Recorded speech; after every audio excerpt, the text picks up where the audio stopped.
class 12 science. Today we are going to discuss the cyclotron, which is a very important device, and this is a device to accelerate the charge. To accelerate the charge, and this is a device to insert ions in a metal for increasing conductivity. These are the main two parts, and it is used for nuclear reaction or nuclear activity to start up the nuclear reaction. Nuclear reaction start करने के लिए accelerate के लिए हम लोग ये cyclotron का use करते हैं। एक्सेलरेट हम लोग क्यों कर रहे हैं? अब यहाँ पर क्वेश्चन उठता है कि why we are going to accelerate. अब एक्सेलरेट करेंगे, कैसे करेंगे? तो यहाँ पर हम लोग को दो फील्ड की आवश्यकता है। अब मान लीजिए कोई चार्ज पार्टिकल है, उस पर फोर्स लगेगा, तो फोर्स लगेगा, मान लेते हैं हम सबसे पहले इलेक्ट्रिक फील्ड लिए। हम लोग ऑलरेडी डिस्कस कर चुके हैं electric field and magnetic field, दोनों फील्ड हम लोग डिस्कस कर चुके हैं। तो जैसे अगर मान लेते हैं इलेक्ट्रिक फील्ड है, तो फोर्स कितना लगेगा? उस चार्ज पार्टिकल का charge into electric field intensity इतना। तो यहाँ पर एक्सेलरेट अगर होगा तो ये कितना हो जाएगा? एक्सेलरेशन हम निकालेंगे तो क्या हो जाएगा? QE/m हो जाएगा। ये इलेक्ट्रिक फील्ड के बारे में हम लोग डिस्कस कर रहे हैं कि charge particle when the charge particle enters in electric field, तो एक्सेलरेशन इज दिस। एक्सेलरेशन इतना आया। अब एक्सेलरेशन इतना आया तो हम लोग यहाँ से एक्सेलरेशन आने के बाद अब हम लोग देखेंगे कि वो जो मेरा प्रोजेक्टाइल है, चार्ज पार्टिकल है, वो एक्सेलरेशन इतना हुआ। तो अब एक्सेलरेशन से हम लोग को एक्सेलरेशन से उसके बाद हम लोग क्या करेंगे? वेलोसिटी इंक्रीज करेंगे। एक्सेलरेशन अगर बढ़ेगा तो वेलोसिटी भी इंक्रीज होगा। वेलोसिटी इंक्रीज होगा तो काइनेटिक एनर्जी उसका इंक्रीज हो जाएगा, क्योंकि हाफ mv² होता है। v बढ़ गया, काइनेटिक एनर्जी इंक्रीज हो गया। ये प्रोसेस तो समझना जरूरी है। फोर्स, अब इलेक्ट्रिक फील्ड के बारे में हम लोग डिस्कस कर रहे हैं। फोर्स यहाँ पर Q/E और एक्सेलरेशन हम लोग निकाल दिए। अब एक्सेलरेशन अगर इंक्रीज हो रहा है तो हम लोग जानते हैं कि वेलोसिटी भी इंक्रीज होगा। वेलोसिटी कैसे इंक्रीज होगा? कोई पूछेगा अगर एक्सेलरेशन इंक्रीज हो गया तो वेलोसिटी कैसे इंक्रीज होगा? तो v = u + at, ये हम जानते हैं। a अगर बढ़ा तो v भी बढ़ेगा, v बढ़ा तो काइनेटिक एनर्जी बढ़ जाएगा। काइनेटिक एनर्जी बढ़ाना ही मेरा उद्देश्य था।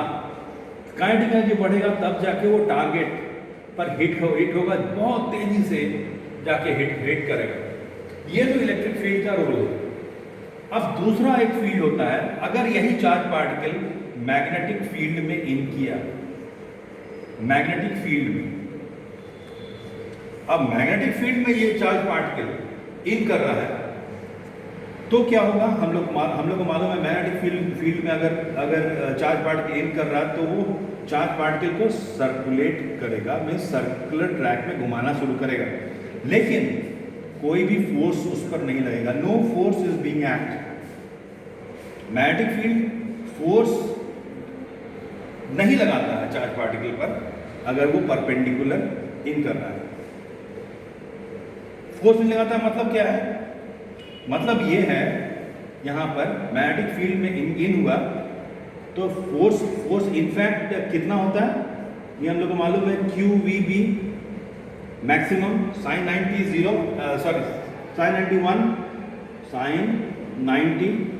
होता है। तो ये फोर्स कितना लगेगा? फोर्स तो लगेगा QVB, लेकिन इसका डायरेक्शन भी चेंज हो रहा है। फोर्स लगेगा, फोर्स यहाँ लगेगा, कितना लगेगा? मैक्सिमम फोर्स लगेगा।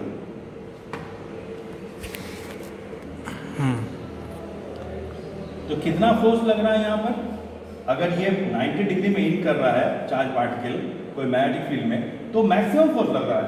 फोर्स नहीं लगेगा ऐसी बात नहीं, फोर्स मैक्सिमम लग रहा है QVB। अब ये क्वेश्चन उठता है कि यहाँ पर क्या ये वेलोसिटी को चेंज करेगा? Magnetic field does not increase the speed.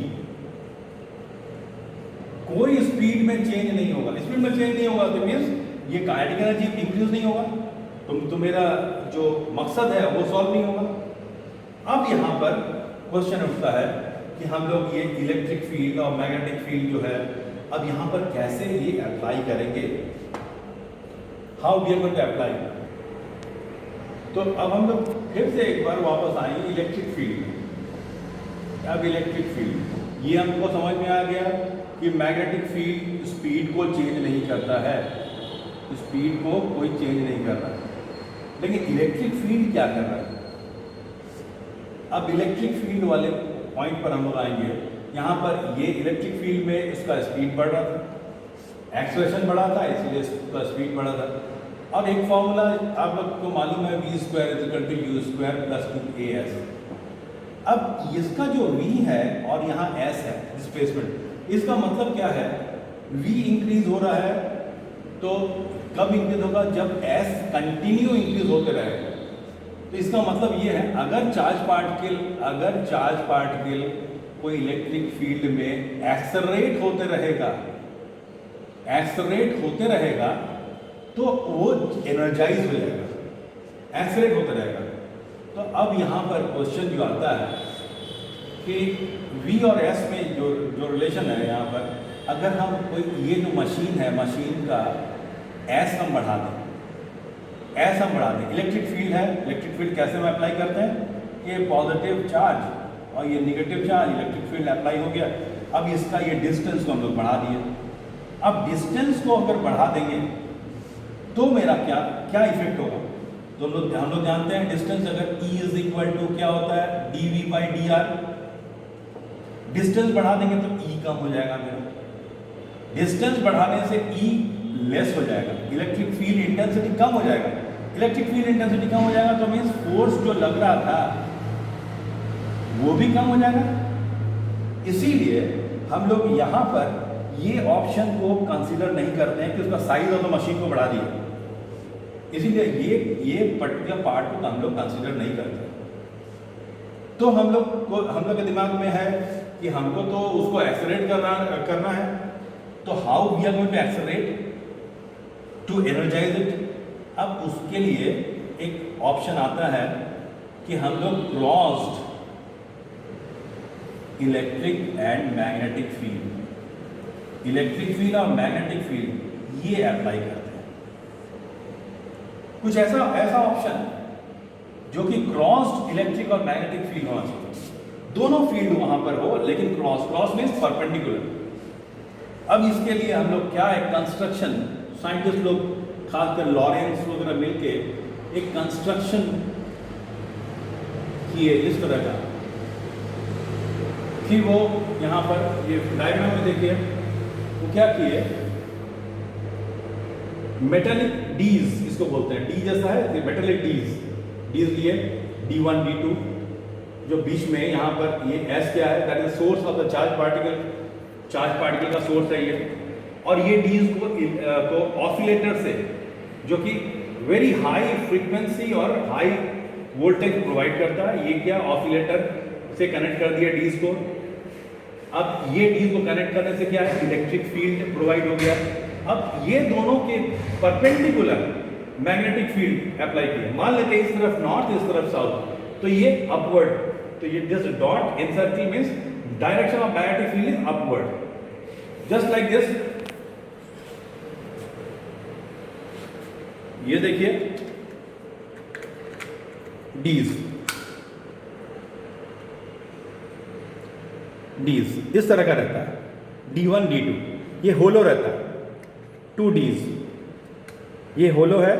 अब यहाँ पर ये होलो ऐसे, और बीच में यहाँ पर क्या रहता है, source of the charge particle. और मैग्नेटिक फील्ड कहाँ रहता है, मैग्नेटिक फील्ड इधर, स्ट्रॉन्ग नॉर्थ पोल और साउथ पोल यहाँ पर है, तो direction of the magnetic field is upward. तो ये 2 डीज इस तरह का होता है, इस तरह से हम लोग यहाँ पर कनेक्ट कर देते हैं। आप देखिए यहाँ पर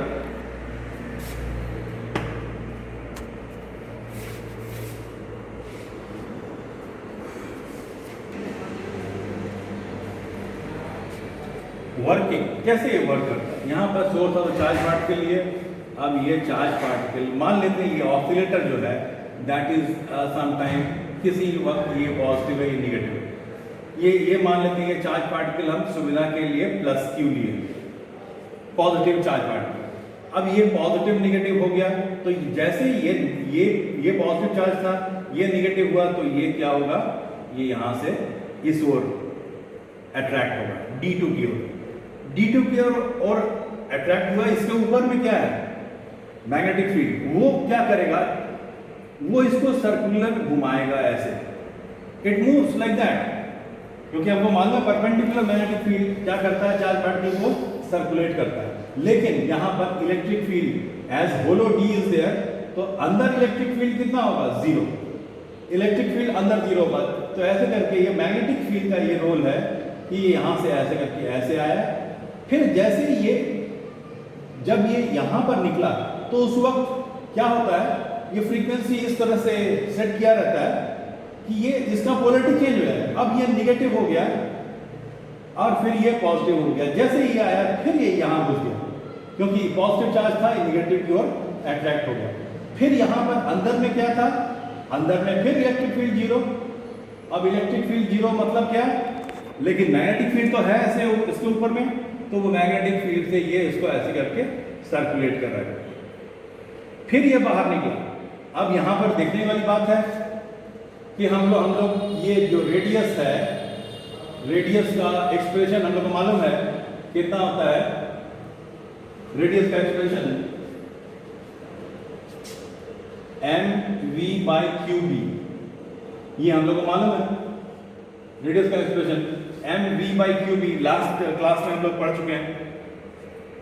तो यहां पर जैसे उसका वेलोसिटी बढ़ रहा है, वेलोसिटी कौन बढ़ा रहा है, इलेक्ट्रिक फील्ड, इलेक्ट्रिक फील्ड जो इसके बीच में है, जैसे v बढ़ा, v इंक्रीज हुआ r इंक्रीज हो जाएगा, क्योंकि डायरेक्टली प्रोपोर्शनल, r इंक्रीज हो गया। इसका मतलब क्या, r इंक्रीज होने का मतलब ये जो सर्कुलर घूम रहा था उसका धीरे धीरे करके ऐसे करके अब ये स्पाइरल घूमना शुरू करेगा ऐसे, और बहुत तेजी से घूमते घूमते घूमते घूमते घूमते घूमते जब ये पेरीफेरी में आएगा, यहाँ पर डीज के पेरीफेरी में, तो लगभग इसका रेडियस, डीज का रेडियस इक्वल हो जाएगा r के बराबर। तब यहाँ पर डिफ्लेक्टिंग प्लेट रहता है और फिर इसको बाहर निकाल देता है and it hits the target, means nucleus. ये इस तरह का ये इसका वर्किंग होता है। तो यहाँ पर इलेक्ट्रिक फील्ड और मैग्नेटिक फील्ड दोनों है, और इलेक्ट्रिक फील्ड क्या कर रहा है, इसका फोर्स लगा रहा है, लेकिन मैग्नेटिक फील्ड इसको सर्कुलेट कर रहा है, घुमा रहा है। जितना देर तक ये डीज के अंदर रहेगा चार्ज पार्टिकल, उतना ज्यादा एक्सेलरेट होगा, एनर्जाइज हो जाएगा, and ultimately it hits the target. So it is the spiral, इसका पाथ कैसा हो जाएगा, स्पाइरल, स्पाइरल, स्प्रिंग जैसा। अब यहां पर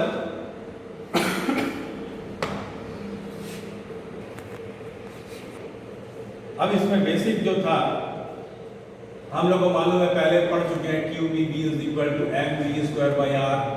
तो यहाँ से हम लोग r का वैल्यू निकाल सकते हैं, एक v कैंसिल हो गया, r is equal to mv/qb। अब जब ये पेरीफेरी पर पहुंचा तो इसका लगभग इसका रेडियस, ये जो सर्कुलर घूम रहा था इसका रेडियस, चार्ज पार्टिकल, इसका रेडियस लगभग r के बराबर होता है। मान लेते हैं that is your capital R। तो capital R is equal to mv/qb। ये क्या हुआ, maximum radius of charge particle, charge particle का मैक्सिमम रेडियस जब वो पेरिफेरी पर पहुंचा और फिर डिफ्रैक्टिंग प्लेट से निकल के टारगेट में हिट किया। तो यहां से हम लोग v निकाल सकते हैं, v हम लोग निकालेंगे तो क्या हो जाएगा, qb/r/m।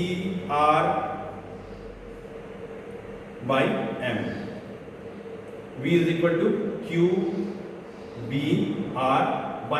That is your v। अब v मेरा इतना आया, v क्या हुआ, ये क्या हुआ, that is the speed, v इतना आ गया qb/r/m। तो हम लोग अब काइनेटिक एनर्जी हम देखना चाहते हैं। काइनेटिक एनर्जी कितना है, mv² होता है, हाफ mv², तो हाफ m इसका स्क्वायर v का, तो q² b² r² by m²। अब यहाँ से इसको अगर कैलकुलेट करेंगे तो आपका क्या आएगा, एक एम कैंसिल हो गया, तो यहाँ पर बचा q² b² r² by twice m, that is your kinetic energy. इतना काइनेटिक एनर्जी होता है उस चार्ज पार्टिकल का जो बाहर निकल रहा है, टारगेट को हिट कर रहा है, that is your kinetic energy. We know the time period, इसका टाइम पीरियड कितना होता है, टाइम पीरियड हम लोग ये पढ़ चुके हैं, टाइम पीरियड कितना होता है, क्यूब 2πm बाई QB, ये हम लोग पढ़ चुके हैं। 2πm बाई QB, ये हम लोग मालूम है क्या है, टाइम पीरियड किसका, वो जो चार्ज पार्टिकल जो रिवॉल्व कर रहा था। तो फ्रीक्वेंसी हम लोग निकालेंगे तो 1/t, दैट इज क्या हो जाएगा, QB बाई 2πm। इसी फ्रीक्वेंसी को बोलते हैं साइक्लोट्रॉन फ्रीक्वेंसी, साइक्लोट्रॉन फ्रीक्वेंसी। ये यूजुअली बहुत इंपॉर्टेंट क्वेश्चन है जो एग्जाम में आता है। अब इसका लिमिटेशन, लिमिटेशन का मतलब क्या होता है, the particular area where it is not applicable, कहाँ ये क्या क्या सीमाएं हैं। नंबर 1, कैनॉट एक्सेलरेट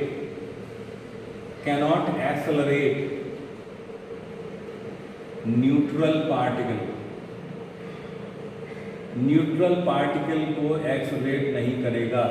अगर पार्टिकल न्यूट्रल होगा तो क्या यहाँ पर पोलैरिटी में चेंज भी हो जाए, कोई अंतर नहीं होगा, no question of that, any kind of energise that particular charge particle. Number 2, very interesting, it